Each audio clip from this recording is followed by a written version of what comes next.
The tree crashed through the library window 3 feet from where Evangeline Thornfield stood, glass exploding across antique Persian rugs as wind howled through the sudden gap. She pressed herself against the mahogany bookshelf, heart hammering as rain lashed the interior of Thornfield Manor's east wing. "Miss Evangeline." Mrs. Porter's voice carried from somewhere deeper in the house, barely audible above the storm's fury. "Get away from those windows." But Evangeline couldn't move.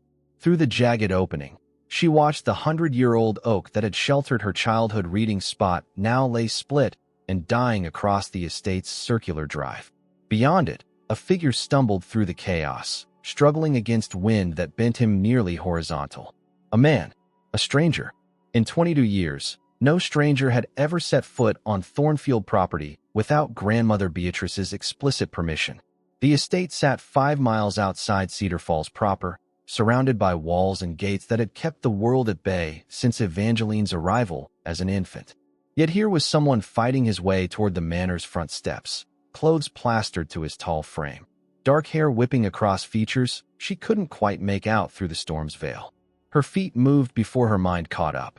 She climbed through the broken window, wincing as glass crunched under her shoes, and ran into the tempest. Wind immediately tried to knock her sideways, rain stinging her face like needles, but she pushed forward. The man had collapsed near the fountain, one hand pressed to his side. "Are you hurt?" She had to shout to be heard. He looked up, and even through the storm's distortion, his eyes struck her with unexpected force.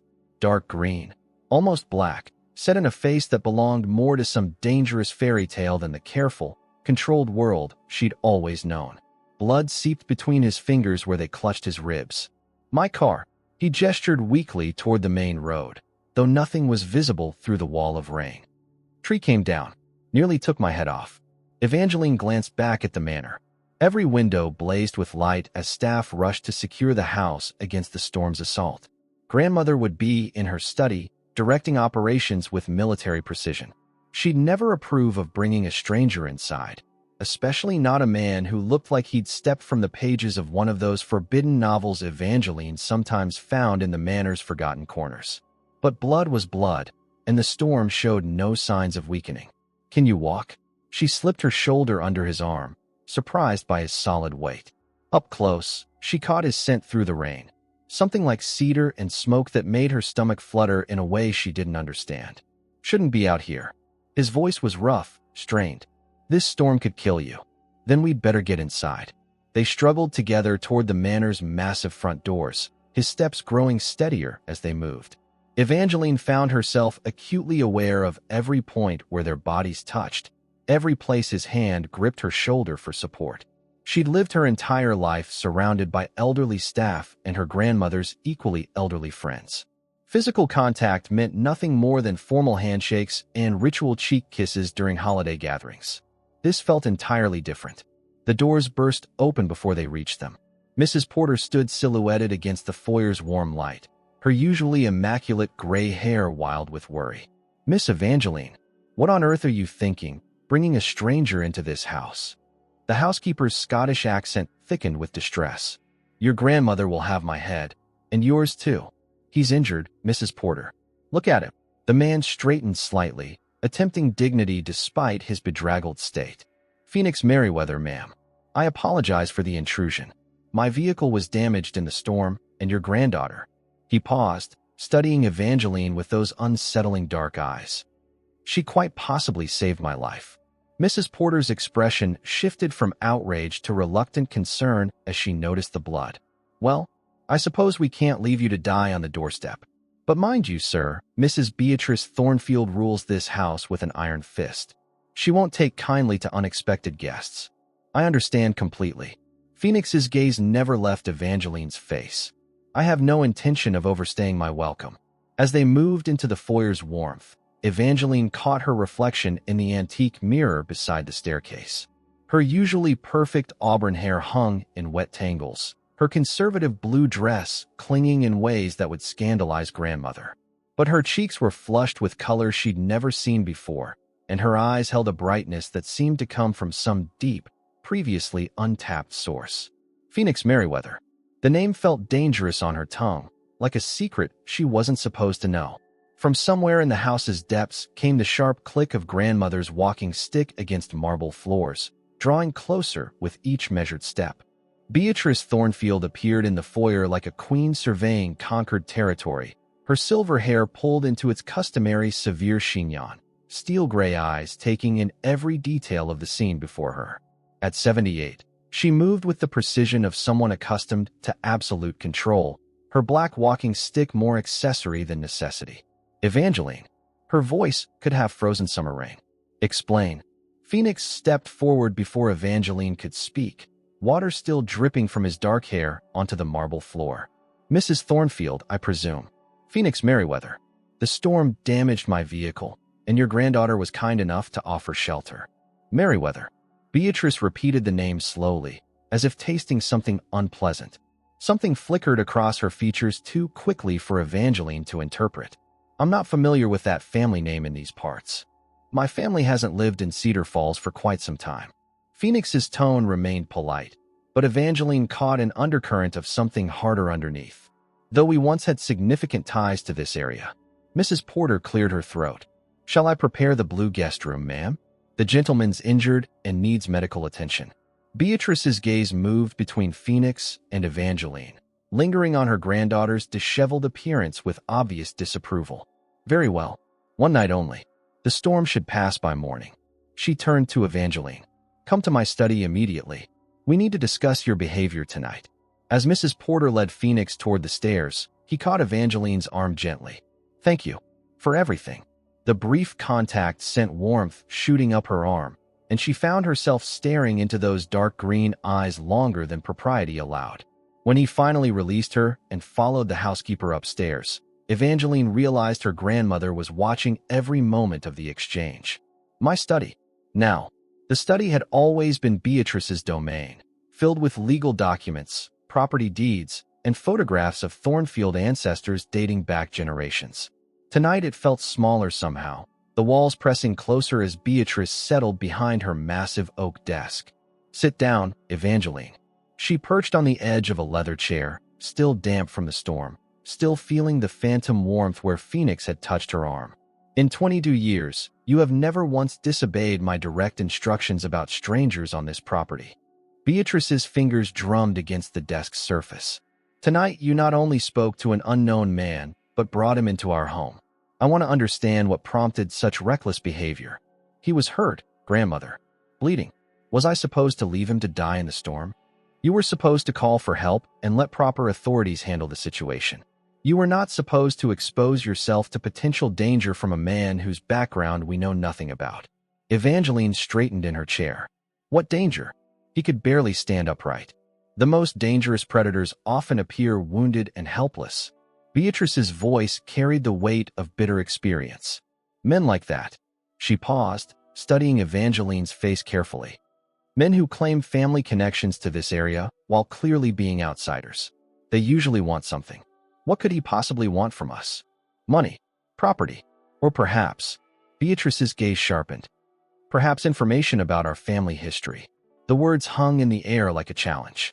For the first time in her life, Evangeline found herself questioning the rigid boundaries that had shaped her existence. Why was grandmother so suspicious of someone whose only crime was seeking shelter during a dangerous storm? Why did the name Merriweather provoke such obvious concern? Grandmother, why have I never met anyone my own age? Why don't we have friends in town? Why do you act like the outside world is constantly threatening us? Beatrice's expression grew dangerously still. Because it is threatening us. This family has enemies, Evangeline. People who would use any weakness, any opening, to destroy what we've built here. What enemies? What are you talking about? That's not your concern. Beatrice stood abruptly, signaling the conversation's end. Your concern is maintaining the dignity and safety of this household. Something you failed to do tonight. But Evangeline didn't rise from her chair. A strange new defiance was building in her chest, fed by the memory of rain on her skin and the solid strength of Phoenix's arm around her shoulders. Maybe I'm tired of having no concerns beyond these walls. Maybe I want to understand why you've kept me isolated from everything and everyone for my entire life. You want to understand? Beatrice's voice dropped to a whisper more frightening than any shout. Then understand this. Every decision I've made regarding your upbringing has been designed to protect you from people who would harm you if they knew." She stopped herself abruptly. "Knew what? Go to your room, Evangeline. We'll discuss your punishment for tonight's behavior in the morning. I'm 22 years old. I don't need to be punished like a child. As long as you live under my roof and bear the Thornfield name, you will follow my rules." Beatrice moved to the window, gazing out at the storm that still raged beyond the glass. "That man upstairs represents everything I've worked to keep away from you. I suggest you remember that before you let romantic notions cloud your judgment." Evangeline left the study with more questions than answers, but also with something new burning in her chest. For the first time in her life, she wanted to know what lay beyond the walls of Thornfield Manor, and Phoenix Merriweather might just be the key to finding out. Dawn brought silence to Thornfield Manor, the storm's fury replaced by an eerie calm that seemed to hold its breath. Evangeline woke before sunrise, her mind immediately returning to the stranger sleeping somewhere in the house's guest quarters. She'd spent the night replaying every moment of their encounter, from the shock of finding him collapsed in the storm to the unexpected jolt of awareness when he'd touched her arm. Mrs. Porter was already bustling around the kitchen when Evangeline appeared, still in her nightrobe and slippers. "Up early, miss. Storm kept you awake too, I'd wager." "Is he still here?" The housekeeper's knowing look made Evangeline's cheeks warm. "Mr. Merriweather?" "Aye, he's still here. Your grandmother spoke with him briefly this morning before she left for town. Said something about assessing storm damage to the estate's outer properties." Evangeline felt a stab of disappointment. Grandmother's absence meant she'd deliberately avoided being present when Phoenix departed. "When is he leaving?" "Soon as he finishes breakfast, I imagine. His car's still wrapped around that oak tree, but he arranged for someone to tow it this morning." Mrs. Porter studied Evangeline's face carefully. "You could take him a cup of coffee, if you've a mind to. He's on the back terrace, looking out at the gardens." The suggestion felt simultaneously scandalous and necessary. Evangeline had never served refreshments to a male guest, had never been alone with any man outside her grandmother's presence. But the thought of Phoenix leaving without another conversation made her chest tight with unexpected urgency. She prepared a tray with deliberate care, her hands surprisingly steady despite the nervous energy coursing through her. When she pushed through the French doors onto the terrace, she found him exactly where Mrs. Porter had indicated, standing at the stone balustrade with his back to the house. In daylight, without the storm's chaos to distract her, Evangeline could see him clearly for the first time. Tall and lean, with broad shoulders that filled his borrowed shirt. One of the groundskeepers, she realized, and dark hair that caught hints of copper in the morning sun. When he turned at the sound of her approach, those unsettling green eyes held a directness that made her feel exposed, as if he could see past every careful lesson in propriety her grandmother had drilled into her. "Miss Thornfield, I was hoping I'd see you before I left. I thought you might like coffee." She set the tray on the small iron table, hyper-aware of how her hands moved, how her voice sounded. "How are your injuries this morning?" "Much better, thanks to your kindness last night." He accepted the cup she offered, his fingers brushing hers in the exchange. The contact lasted a fraction of a second too long to be accidental. "I owe you a considerable debt. Anyone would have done the same." "No." His voice carried absolute certainty. "Not everyone. In fact, very few people would have risked themselves for a stranger." They stood in silence for a moment, the morning air crisp with the scent of rain-washed earth and damaged foliage. Evangeline found herself studying his profile as he gazed across the estate's extensive grounds, noting the sharp line of his jaw, the way concentration drew his dark brows together. "Your family has a beautiful property," he said finally. "It must have been an incredible place to grow up." It was. The automatic response felt hollow as soon as she spoke it, though I sometimes wonder what it would have been like to grow up somewhere else. He turned to face her fully, and she saw something shift in his expression. "Where would you have chosen?" "I don't know. Somewhere with neighbors close enough to visit. Somewhere with friends my own age." The words spilled out before she could stop them, carrying more honesty than she'd intended. "You didn't have friends growing up?" Grandmother believed in focused education and limited distractions. She said the outside world was full of people who couldn't be trusted. Phoenix's jaw tightened almost imperceptibly. "And what do you believe?" The question caught her off guard. No one had ever asked what she believed about anything that mattered. Her opinions on books, music, art, those were acceptable dinner conversation. But her thoughts on how she wanted to live, what she wanted from life beyond the estate's borders, those had never been solicited or encouraged. I'm beginning to think she might have been wrong about some things. What makes you say that? Because you're here, she almost said. Because in 12 hours you've made me question everything I've accepted without thought for 22 years. Because when you touch me, even accidentally, I feel more alive than I have in my entire carefully controlled existence. Instead, she said, last night was the first time I've ever made a decision that mattered without asking permission first. It felt dangerous, free. The word hung between them like a confession. Phoenix set down his coffee cup with deliberate care, his eyes never leaving her face. Freedom can be addictive, he said quietly. Once you taste it, it's hard to go back to accepting limitations. Is that what happened to you? Something dark passed across his features. In a way, my family lost everything when I was young. I spent years learning that sometimes you have to fight for what's rightfully yours. Fight how? He reached into his jacket and withdrew a folded document, yellowed with age. With proof. With evidence that can't be denied or dismissed. Evangeline's pulse quickened as he unfolded the paper between them. What is it? A land deed. Dated 1892. It shows that this estate, these grounds you've called home your entire life, originally belonged to my family. The Merriweathers owned all of this before your great-grandfather took it from us. The paper trembled in Evangeline's hands as she stared at the faded ink, trying to process what Phoenix had just revealed. The deed clearly showed Merriweather ownership of the land that had been her entire world, dated decades before her family's supposed claim to the property. This can't be right. Her voice came out barely above a whisper. My great-grandfather built this estate. It's been in our family for generations. Phoenix stepped closer, close enough that she could smell that cedar and smoke scent that had haunted her dreams. I thought the same thing when I first found that document. Took me 3 years to verify its authenticity. Where did you get it? My grandfather kept it hidden for 60 years, along with other papers documenting what your family did to mine. He made me promise to reclaim what was stolen from us. Evangeline's mind raced, trying to reconcile this claim with everything she'd been told about her family's history. If this is true, why didn't your grandfather fight it in court? Because Cornelius Thornfield was a powerful man with powerful friends. My grandfather was a young father with no resources to challenge someone of his standing. Phoenix's voice carried decades of buried anger. So he waited. He taught his son to wait. And his son taught me. And now you're here to take it back. I came here to confront your grandmother with the truth. To demand recognition of my family's claim. He paused, studying her face with an intensity that made her skin burn. I didn't expect to find you. The words carried weight beyond their simple meaning. Evangeline found herself stepping closer to him, drawn by something she couldn't name or understand. What difference does that make?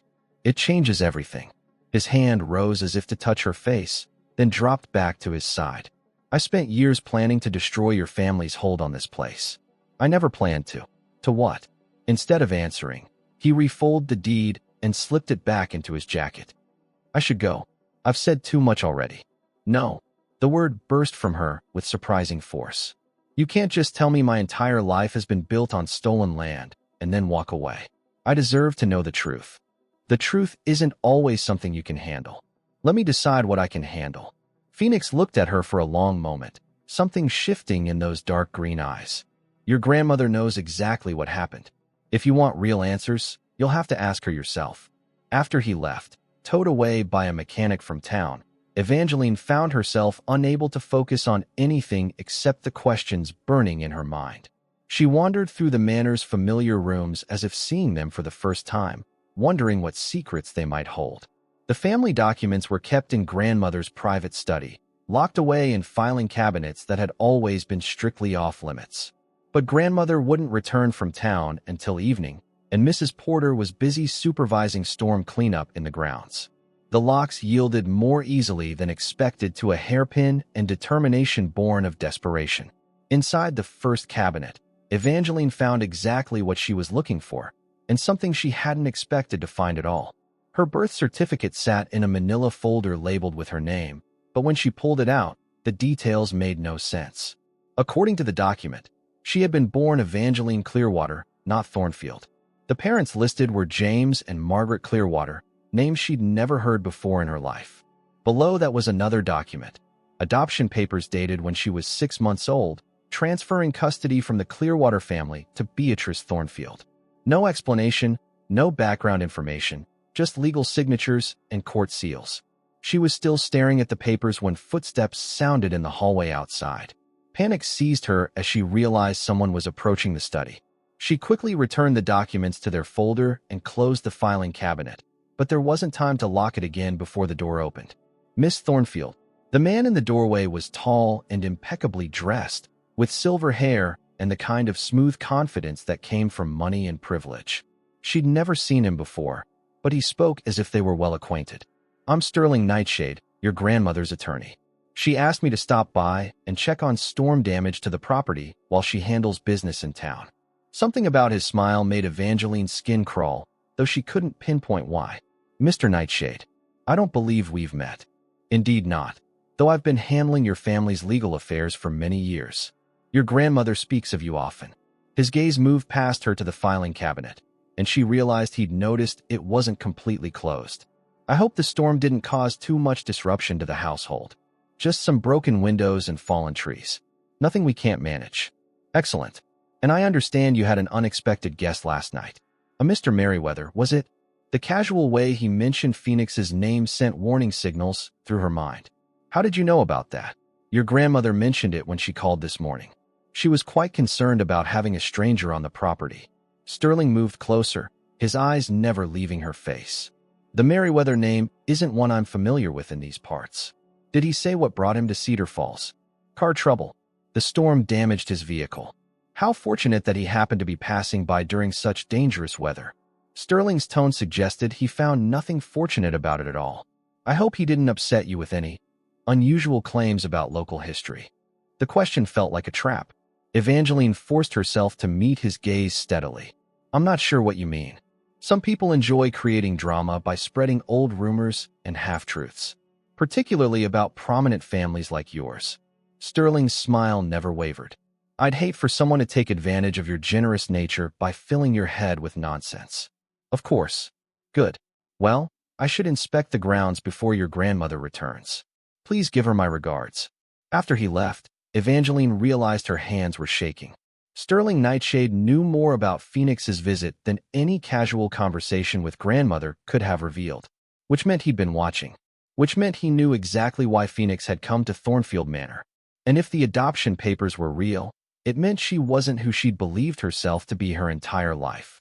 Evangeline waited in the study until she heard her grandmother's car on the gravel drive, the adoption papers burning like a brand in her hands. 22 years of lies condensed into a few legal documents that rewrote everything she thought she knew about herself. When Beatrice entered the study an hour later, she found Evangeline sitting behind the desk with the manila folder spread open before her. "You've been busy in my absence." Grandmother's voice carried no surprise, only weary resignation. "I wondered when you'd finally work up the courage to look." Evangeline Clearwater. The name felt foreign on her tongue. Who were they? "My real parents." Beatrice moved to her chair slowly, looking every one of her 78 years for the first time in Evangeline's memory. James and Margaret Clearwater were good people. They owned a small farm about 10 miles from here, worked the land with their own hands. They loved you very much. Then why did they give me away? They didn't give you away. Beatrice's hands gripped her walking stick until her knuckles went white. They were killed when you were 6 months old. A house fire that the authorities called an accident. The words hit Evangeline like physical blows. "My parents are dead. I'm sorry. I know this is difficult to hear, but you asked for the truth. You've had 22 years to tell me the truth. Why now?" "Because that man, Phoenix Merriweather, his arrival here isn't a coincidence. He's been asking questions in town, researching property records, digging into old legal documents.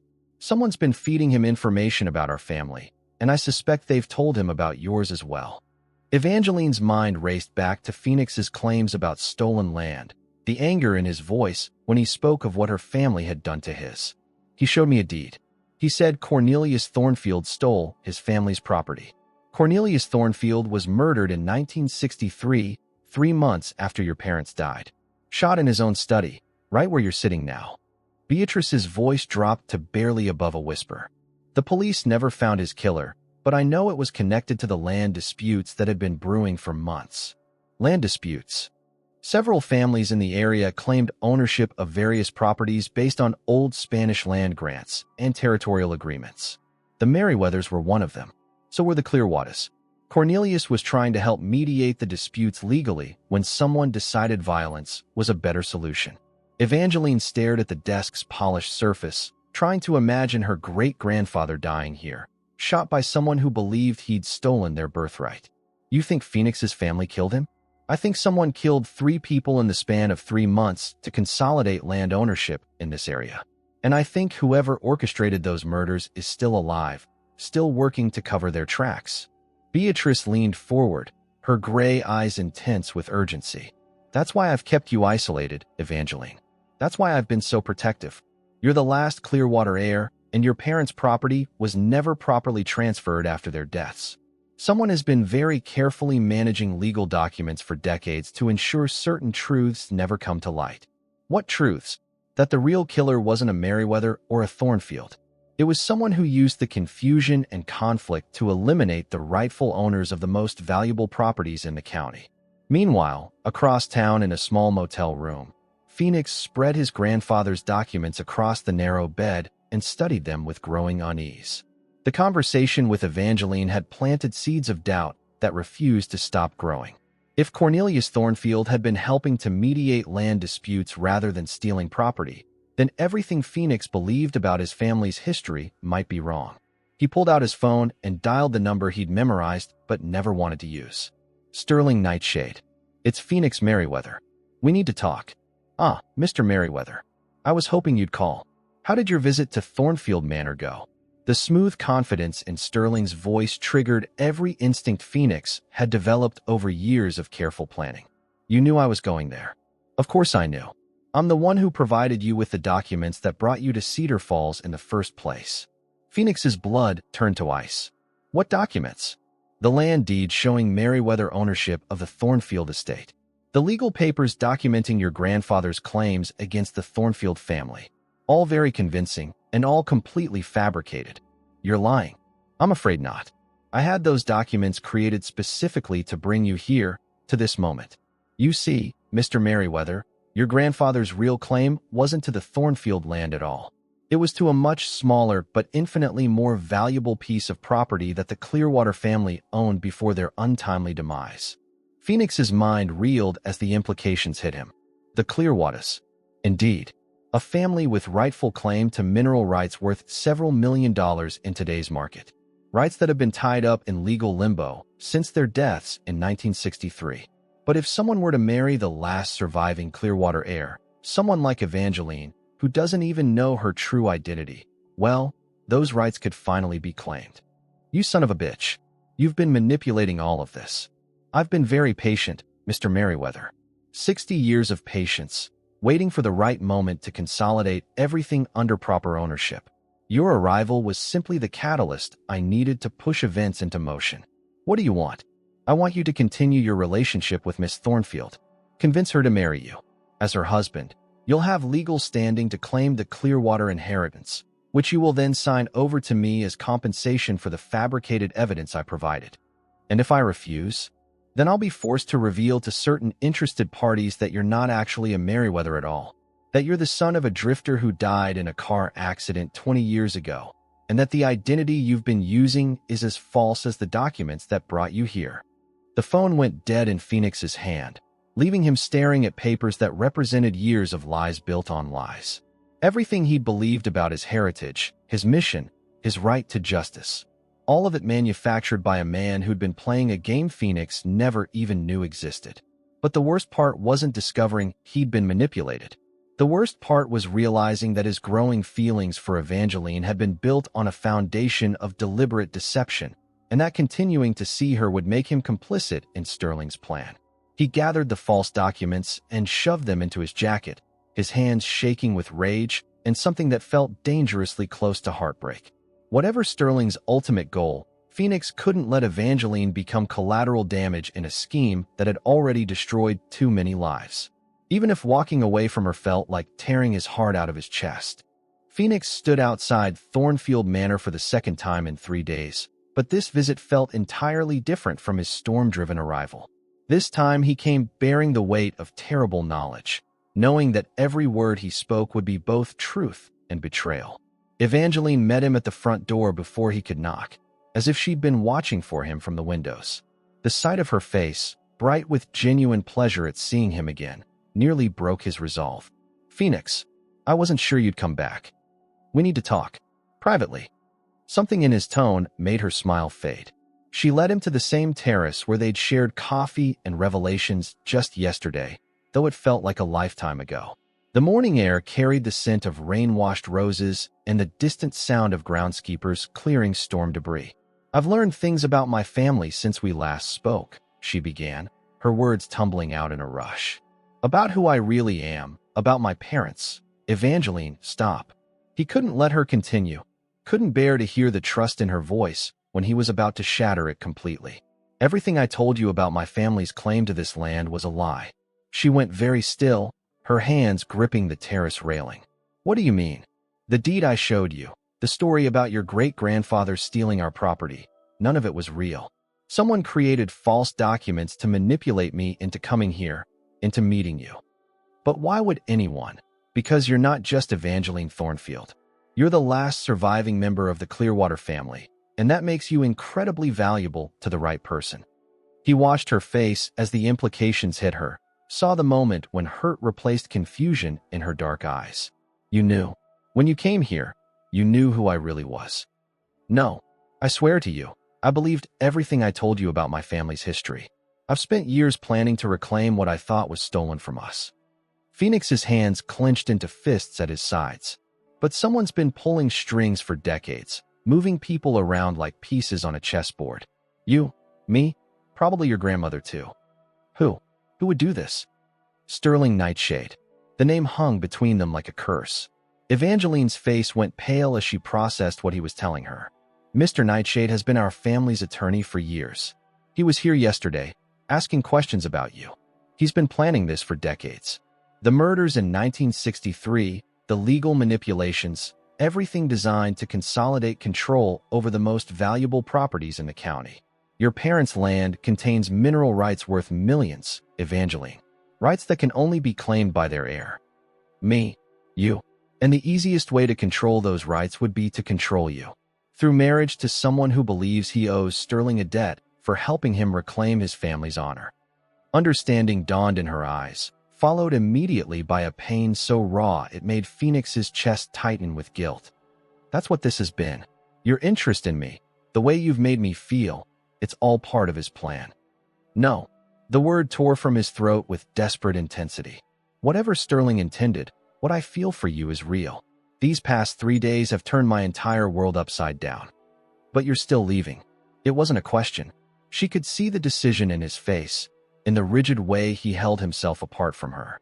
"I have to. As long as I'm here, I'm a threat to you. Sterling will use my feelings against both of us. So you're going to run away instead of fighting for what we have. What we have is built on lies and manipulation. How can you trust anything I've said or done?" Evangeline stepped closer to him, close enough that he could see the gold flecks in her brown eyes, close enough to breathe in the subtle lavender scent of her soap. "Because I know the difference between manipulation and truth. Whatever brought you here originally, what happened between us is real." For a moment, Phoenix wavered. The urge to pull her into his arms, to promise he'd find a way to protect her from Sterling's schemes, was almost overwhelming. But then he remembered the cold calculation in Sterling's voice, the decades of patience and planning that had led to this moment.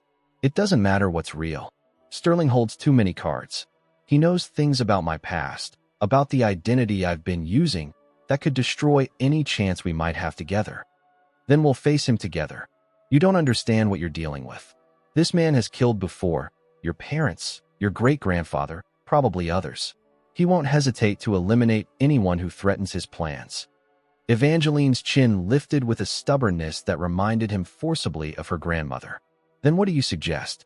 That I spend the rest of my life hiding behind these walls while he continues manipulating everyone around me? I suggest you trust your grandmother to keep you safe." She's been protecting you from this truth for 22 years. My grandmother is 78 years old. How long do you think she can continue fighting someone like Sterling alone?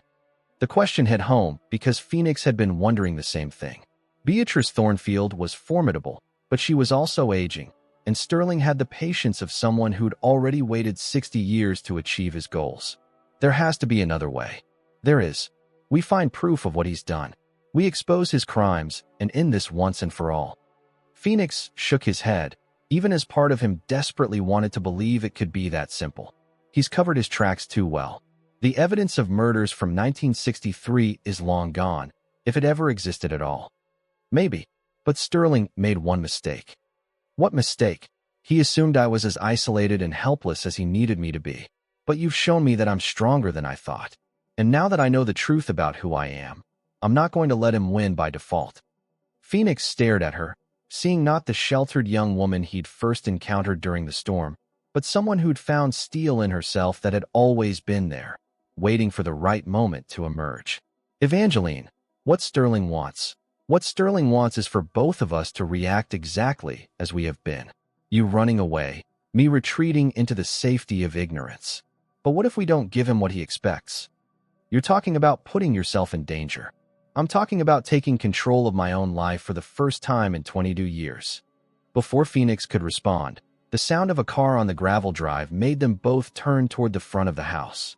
Through the manor's windows, they could see Sterling Nightshade's silver sedan pulling up to the main entrance. He's here. Phoenix's voice was grim. He must have known I'd come to warn you. Evangeline's hand found his, her fingers threading through his with surprising strength. Then let's not waste the opportunity. It's time Mr. Nightshade learned that his carefully laid plans just hit an unexpected complication. What are you thinking? I'm thinking that if he wants to manipulate us through our feelings for each other, we should let him try. Right up until the moment we turn the tables on him. Phoenix looked down at their joined hands, feeling the warmth of her skin against his, the solid reality of her presence beside him. For the first time since Sterling's phone call, he allowed himself to hope that maybe, just maybe, they could find a way through this that didn't require him to walk away from the first real connection he'd ever felt with another person. This is dangerous, Evangeline. If we're wrong about how far we can push him, then we'll face the consequences together. She squeezed his hand once, then released it. Now, shall we go see what Mr. Nightshade wants badly enough to drive out here uninvited? As they walked back toward the manor, Phoenix found himself marveling at the transformation in her. 3 days ago, she'd been a sheltered young woman who'd never made a significant decision without permission. Now she was proposing to take on a man who'd been orchestrating murders and manipulation for over half a century. Either they were about to uncover the truth that would finally bring Sterling to justice, or they were walking straight into a trap that would destroy them both. But for the first time since arriving in Cedar Falls, Phoenix felt like he was fighting for something that actually mattered. Sterling Nightshade stood in the Thornfield Manor foyer like he owned it, his silver hair perfectly styled despite the morning humidity, his expensive suit showing no wrinkles from the drive. When Evangeline and Phoenix entered from the terrace, his smile carried the satisfaction of a predator who'd cornered his prey. Miss Thornfield, Mr. Merriweather, how convenient to find you both here. Beatrice appeared at the top of the staircase, her walking stick clicking against each step as she descended. Her face showed no surprise at finding Sterling in her home uninvited, only cold displeasure. Sterling, I don't recall scheduling an appointment. Forgive the intrusion, Beatrice, but recent developments require immediate attention. His gaze moved between Evangeline and Phoenix with calculated precision. I believe it's time we all stop pretending we don't know exactly why Mr. Merriweather came to Cedar Falls. And why is that? Evangeline's voice remained steady, though Phoenix could see the tension in her shoulders. To court and marry the last Clearwater heir, of course. A young woman worth approximately $12 million in mineral rights, once the proper legal documentation is filed. Beatrice's knuckles went white around her walking stick. Those rights died with James and Margaret Clearwater in 1963. Legally, no. The rights passed to any surviving heir, regardless of adoption status or name changes. Sterling's smile widened. Which brings us to an interesting situation. Evangeline has recently learned of her true parentage, and Mr. Merriweather has discovered that his supposed family claim to this estate was fabricated. Yet here they are, clearly developing feelings for each other despite the complicated circumstances. Phoenix stepped slightly forward, placing himself between Sterling and Evangeline. What do you want? What I've always wanted. Legal consolidation of the most valuable properties in this county under proper management. Evangeline's inheritance, combined with the Thornfield estate, represents the largest private land holding in the region. Under whose management? Beatrice's voice could have frozen fire. Mine, naturally. As the attorney who's protected these interests for decades, I believe I've earned the right to oversee their future development. Evangeline moved to stand beside Phoenix, her chin lifted in defiance. And if I refuse to cooperate with your plans? Then I'll be forced to reveal certain uncomfortable truths about the circumstances surrounding your parents' deaths.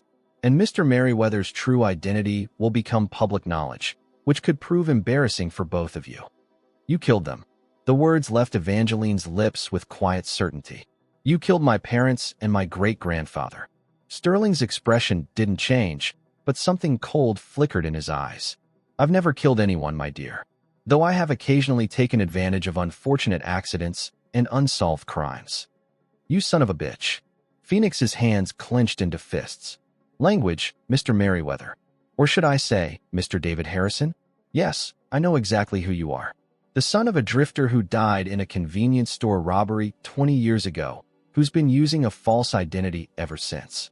Very romantic, this quest for justice based on fabricated family history, but ultimately pointless. The name hit Phoenix like a physical blow. He hadn't used his real name in so long, he'd almost forgotten it existed, buried under layers of carefully constructed identity built around his desperate need to belong somewhere, to someone. How long have you known? Phoenix's voice came out hoarse. I've known since the day you started asking questions about property records in the county clerk's office. Did you really think I hadn't been monitoring for exactly that kind of inquiry? I've been waiting 40 years for the right leverage to appear. Beatrice descended the last few steps, her face grim with understanding. You've been planning this since Cornelius died. I've been planning this since I was 25 years old and realized that 3 families owned everything worth having in this part of the state. The Thornfields with their manor and surrounding acreage. The Merriweathers with their timber rights and water access. The Clearwaters with mineral deposits that weren't discovered until the 1980s. So you orchestrated their destruction. I facilitated the consolidation of resources under more capable management. The original families were small-minded, content to live modestly on land worth millions. I had vision. Evangeline's voice cut through the tension like a blade. You had greed. I had ambition, and patience, and the intelligence to recognize that sometimes you have to eliminate obstacles to achieve greater good. The greater good of lining your own pockets. Sterling's facade of polite civility finally cracked. Enough philosophical debate. Here's what's going to happen.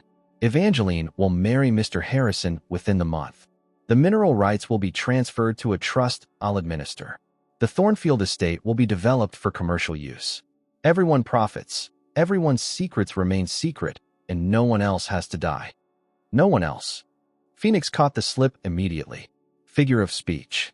But Sterling's recovery was a fraction too slow. Beatrice stepped forward, her walking stick clicking against marble. Who else, Sterling? Who else did you kill to get this far? Your questions are becoming tiresome, Beatrice. I suggest we focus on future arrangements rather than dwelling on past misfortunes. Like hell. Evangeline's voice carried steel that surprised everyone in the room. If you think I'm going to let you blackmail me into marriage and theft, you don't know me at all. Actually, my dear, I know you better than you think. 22 years of careful observation through your grandmother's regular reports. You're strong-willed but inexperienced, intelligent but naive about the ways of the world. You'll do exactly what I tell you to do, because the alternative is watching everyone you care about suffer for your stubbornness. The threat hung in the air like poison. Sterling reached into his jacket and withdrew a manila envelope, which he placed on the foyer table with deliberate care. Inside, you'll find photographs and documentation that will destroy both your grandmother's reputation and Mr. Harrison's freedom, should you choose to be uncooperative. You have 48 hours to consider your options. He turned toward the door, then paused. Oh, And don't bother trying to run. I have associates monitoring every route out of town. The only way this ends well for anyone is if you accept the inevitable." After Sterling left, the three of them stood in silence for several minutes, the weight of his threats settling over them like a heavy blanket. "We need proof," Evangeline said finally. "Real evidence of what he's done." Beatrice shook her head wearily. "If such evidence existed, I would have found it decades ago. Maybe you were looking in the wrong places." Phoenix studied the envelopes Sterling had left behind, careful not to touch it. He mentioned documentation going back 40 years. He's kept records of everything, probably as insurance against his own associates. Where would he keep something like that? Somewhere he thought no one would look. Somewhere connected to the original crimes, but seemingly innocent. Evangeline's eyes widened as understanding struck her. The old chapel. It's been abandoned since the 1960s, but Sterling's family has maintained the grounds for decades. He told grandmother it was out of respect for local history. "It's worth investigating." Phoenix looked between the two women. "But if we're going to do this, we need to understand the risks. Sterling isn't bluffing about having people watching us." Beatrice straightened her shoulders with visible effort. "Then we'll have to be smarter than he expects us to be." "What do you mean?" "I mean that Sterling has made one crucial error in his calculations. He assumes that an old woman, a sheltered girl, and a man with a false identity are too weak and too isolated to fight back effectively." Evangeline reached for Phoenix's hand, finding strength in the contact. "But he's wrong. He's very wrong." Beatrice's smile held the first real warmth Evangeline had seen from her in days. "And it's time we showed him exactly how wrong he's been about the Thornfield women." "The Clearwater women," Evangeline corrected quietly. "The women of this family, whatever name they choose to carry." Beatrice moved toward the door. "Now, let's go find the evidence we need to bury Sterling Nightshade once and for all." As they prepared to leave the manor, Phoenix found himself marveling at the transformation he was witnessing. 3 days ago, these had been two isolated women, bound by secrets and fear. Now they were allies, united by purpose and a determination that Sterling had badly underestimated. Whatever they found in the abandoned chapel, Phoenix knew one thing with absolute certainty. The game Sterling had been playing for 40 years was about to change in ways he never saw coming. The abandoned chapel of St. Agatha stood like a forgotten monument to faith, its Gothic spires reaching towards storm clouds that seemed permanently gathered over the old cemetery. Ivy claimed most of the stone walls, and several stained glass windows bore spiderweb cracks from decades of neglect. But the grounds around it were meticulously maintained, the grass trimmed short and the pathways clear of debris. "He's been coming here regularly," Beatrice observed as they approached the heavy oak doors. "These grounds should be overgrown after 60 years of abandonment." Phoenix examined the lock on the main entrance. "Recently oiled. Someone's been using this place." He produced a small tool from his pocket and worked at the mechanism until it clicked open. Whatever Sterling's been hiding, he's kept it close. The interior of the chapel was a study in preserved decay. Dust motes danced in colored light streaming through damaged windows, and their footsteps echoed off stone floors worn smooth by generations of worshippers. But someone had clearly been maintaining the space. Candles sat in fresh holders, and the altar area showed signs of recent use. "There," Evangeline pointed to an ornate wooden panel behind the altar that didn't match the chapel's original architecture. "That section looks newer than the rest." Phoenix examined the panel carefully, running his fingers along its edges until he found a hidden latch. The wood swung inward, revealing a space that had been converted into a modern filing system. Metal cabinets lined the hidden room, each drawer labeled with dates spanning from 1960 to the present. "Jesus Christ." Phoenix's voice was barely above a whisper. "He's kept records of everything." Beatrice moved to the cabinet marked 1963 and pulled out a thick folder. Inside were photographs, newspaper clippings, police reports, and handwritten notes in Sterling's precise script. The first photo showed the burned remains of a small farmhouse, with two bodies covered by sheets in the foreground. James and Margaret Clearwater. Beatrice's voice shook as she read Sterling's notation on the back of the photograph. Accelerant used, kerosene. Ignition source, electrical fire, staged to appear accidental. Evangeline took the photo with trembling hands. Her parents, reduced to crime scene documentation in a madman's private files. Why would he keep evidence of his own crimes? Insurance, Phoenix said grimly, pulling files from other cabinets.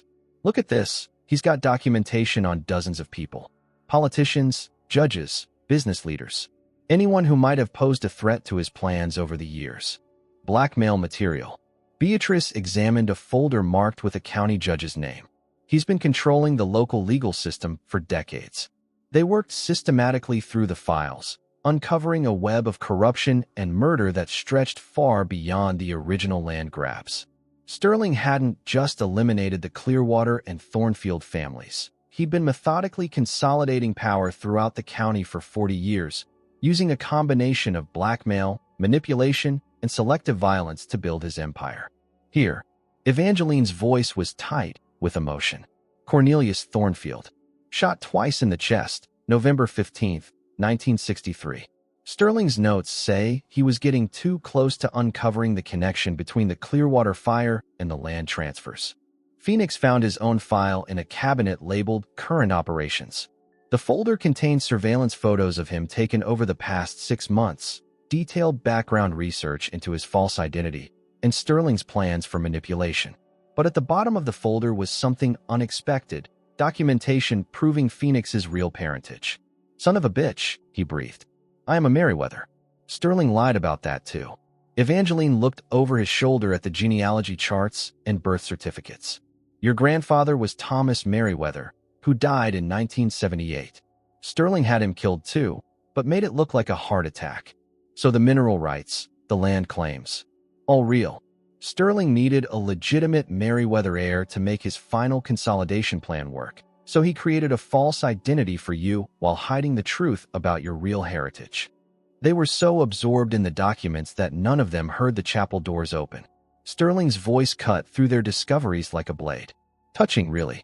A family reunion built on stolen documents and trespassing. They turned to find Sterling silhouetted in the chapel's main aisle, no longer bothering with his facade of polite civility. 2 men flanked him, both carrying weapons with professional ease. I must admit, I'm impressed. I didn't expect you to find my archive so quickly. Sterling moved closer, his footsteps echoing in the sacred space. Though I suppose it saves us all the pretense of negotiation. It's over, Sterling. Beatrice stepped forward, clutching Cornelius's file to her chest. We have proof of everything you've done. You have proof that will disappear along with the 3 of you, just like all the other inconvenient truths I've buried over the years. Sterling gestured to his associates, who began moving to flank the group. The beauty of operating in a small community is that people disappear all the time. Tragic accidents, unsolved disappearances, these things happen. Phoenix positioned himself protectively in front of Evangeline, calculating distances and angles. 2 armed men, 1 exit, no cover except the chapel's stone pillars. Not good odds, but not impossible. You made one mistake, Evangeline said quietly. Sterling paused, genuine curiosity flickering across his features. And what's that, my dear? You assumed we came here alone. The chapel doors burst open as sheriff's deputies poured into the space, weapons drawn and commands shouting. Sterling's men found themselves surrounded before they could react, their guns clattering to the stone floor as they raised their hands in surrender. Sheriff Morrison emerged from behind his deputies, his weathered face grim with purpose. Sterling Nightshade, you're under arrest for multiple counts of murder, conspiracy, and fraud. Sterling's composure finally cracked completely. You can't prove anything. Those documents were obtained illegally. We didn't need to break in. Beatrice's smile was triumphant. I've had a key to this chapel for 20 years.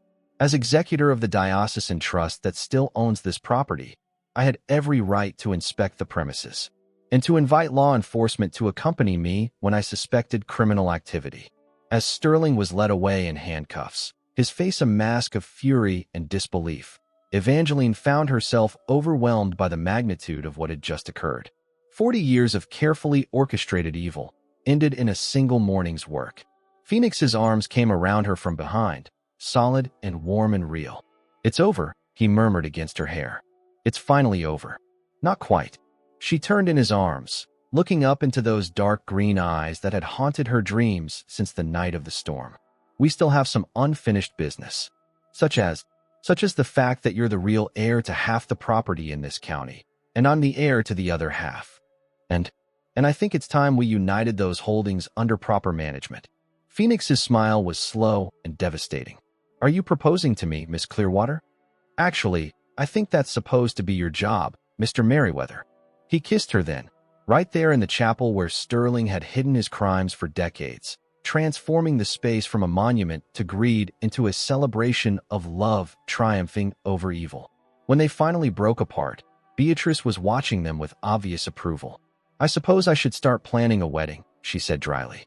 6 months later, Evangeline Clearwater married Phoenix Merriweather in the same chapel, now restored and reconsecrated. The combined Clearwater Merriweather Thornfield Estates became a nature preserve and community center, dedicated to healing the wounds Sterling's crimes had inflicted on Cedar Falls. And if sometimes, during quiet evenings on the manor's terrace, they remembered the storm that had brought them together, they could only be grateful for the tempest that had changed everything. Love, it turned out, was indeed worth fighting for. 2 years after Sterling Nightshade's conviction, Evangeline Merriweather stood in the morning sunlight streaming through the renovated east wing windows of what had once been Thornfield Manor and was now simply home. Her auburn hair caught golden highlights as she reviewed architectural plans spread across the kitchen table, coffee growing cold beside sketches of the new community center they were building on the former Clearwater property. "The playground should be finished by next month," Phoenix said, entering through the back door with dirt on his boots and satisfaction in his voice. His work clothes bore evidence of another morning spent with the construction crew, overseeing every detail of the project that had become their shared passion. Mrs. Henderson called about the scholarship applications. "We have 47 applicants for the educational fund this year." Evangeline looked up from the plans, marveling as she always did at how naturally Phoenix fit into their life here. 2 years of marriage had only deepened her certainty that the storm had brought her exactly who she was meant to find. 47. Phoenix whistled low, washing his hands at the kitchen sink. "That's double what we had last year." Word is spreading. The Cedar Falls Community Foundation is actually making a difference. She stood and moved to the window that overlooked the gardens where she'd once lived in careful isolation. Now those same gardens hosted weekend farmers markets and summer concerts, filled with the laughter of children and the conversation of neighbors who'd become friends. Phoenix's arms circled her waist from behind, and she leaned into his solid warmth. "Any regrets about turning your inheritance into a nonprofit instead of keeping the millions for ourselves?" "None." The answer came without hesitation. Sterling was right about one thing. This land is too valuable to waste on just one family's comfort. But he was wrong about what makes it valuable. Through the window, they could see families arriving for the Saturday morning nature walks that had become a Cedar Falls tradition. Children raced ahead of their parents toward the trailheads that wound through what had once been private Merriweather timberland, now protected as public hiking trails. "Besides," Evangeline added, turning in his arms, "we kept the parts that matter." They'd retained the manor itself and enough surrounding acreage for privacy, but everything else had been transformed into something that served the community Sterling had spent decades exploiting. The mineral rights that had caused so much death and destruction now funded educational scholarships and healthcare initiatives. The timber rights provided sustainable forestry jobs. The Clearwater farmland had become an agricultural cooperative that supplied fresh produce to local schools. "Speaking of which," Phoenix said, his voice taking on a note she'd learned to recognize, "I ran into Dr. Martinez in town yesterday. And she asked if we'd given any more thought to her suggestion about expanding our family." Evangeline felt heat bloom in her cheeks, though after 2 years of marriage, she should have been past blushing at Phoenix's ability to read her thoughts. They'd been discussing children more frequently lately, prompted partly by their work with local families and partly by a growing certainty that their love was strong enough to share. "I've been thinking about it a lot, actually." "Good thoughts or worried thoughts?" "Both." She traced her fingers along the collar of his work shirt, buying time to organize the complex emotions the topic always stirred. "I keep thinking about my parents, about how they died before they got to see me grow up, about how grandmother raised me alone for so many years. But I also think about how much love we have to give, about how this place could be an incredible environment for children to grow up in. about how we could do better than the generation before us. Phoenix's hands tightened on her waist. We would do better. We already are doing better. Before she could respond, the sound of car tires on gravel announced an arrival. Through the front windows, they could see Beatrice's sedan pulling up the circular drive, followed by Sheriff Morrison's patrol car. Are we expecting anyone? Phoenix asked. Not that I know of. They met their visitors on the front steps, where Beatrice was emerging from her car with obvious excitement. At 80, she moved more slowly than she once had, but her eyes held the sharp intelligence that had helped her protect Evangeline for so many years. We have news, she announced without preamble. Tell them, Jim. Sheriff Morrison touched the brim of his hat in greeting. Mrs. Merriweather, Phoenix. We just got word from the state attorney's office. Sterling's appeals have been exhausted. His conviction stands, and he'll be spending the rest of his life in prison. The news should have brought satisfaction, but Evangeline found herself feeling only a quiet sense of closure. Sterling Nightshade had lost the power to cast shadows over their happiness long ago. There's more, Beatrice continued. The state has finished auditing all of Sterling's holdings and shell companies. They've recovered an additional $8 million in assets that are being returned to the families he defrauded over the years. What does that mean for us? It means the foundation's endowment just tripled, Morrison said with a grin. You'll be able to expand your community programs across 3 counties. After Beatrice and Morrison left, Phoenix and Evangeline found themselves back in the kitchen, staring at the architectural plans with new possibilities racing through their minds. $8 million could fund the regional medical clinic they dreamed of building. It could expand the scholarship program to serve students throughout the state. It could ensure that Sterling's legacy of greed was permanently transformed into something that lifted up entire communities. It's almost overwhelming, Evangeline said finally. The money, the responsibility, the opportunity to make such a difference. She looked at her husband, this man who'd entered her life during a storm and helped her weather every tempest since. I want our children to grow up understanding what it means to use privilege responsibly. Our children. Phoenix's smile was slow and warm and full of promise. Are we making announcements I should know about? Not yet, but soon, I hope. She moved into his arms again, feeling the rightness of being here, in this moment, with this man who'd helped her claim her real identity and build a life worth living. Very soon, that evening, as they walked hand in hand through the gardens that had once been her prison and were now their sanctuary, Evangeline reflected on how completely her world had changed. The frightened, isolated young woman who'd rescued a stranger from a storm 2 years ago felt like someone from another lifetime. In her place stood a woman who knew her own strength, who'd found love worth fighting for, and who was ready to build a family legacy based on service rather than selfishness. The Merriweather name would live on, but it would represent healing rather than vengeance. And if sometimes she still thought about that stormy night when everything changed, it was only to marvel at how the most terrifying moments could become the foundation for the most beautiful life imaginable. Love, it turned out, was not only worth fighting for, it was worth building a lifetime around.